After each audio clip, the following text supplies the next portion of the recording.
In this second video, we'll be showing you how to use large language models within your code interpreters, so within your IDEs.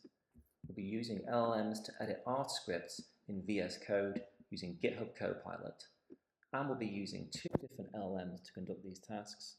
We'll first use large language models via cloud provider, where your data is sent across the internet, using the GPT 4.1 model, and then we'll be using Copilot via a local large language model in which our data is not sent over the internet, using the OLAMA application and the GEMMA series of large language models.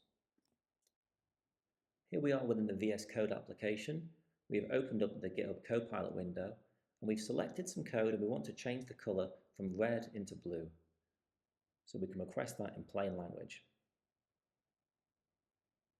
The large language model is then working in the background. Because this is a cloud-based model, it is sending data across the internet.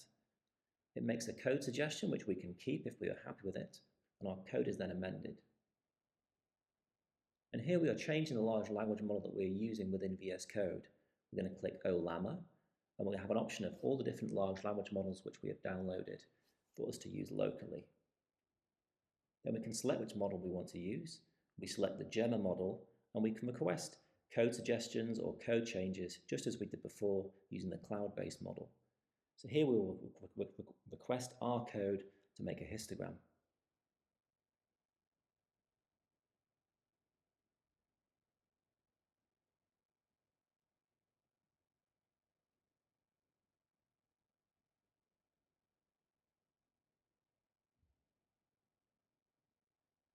And we can see that credible-looking code is appearing on the right, which we could then insert into our code base if we are happy with it.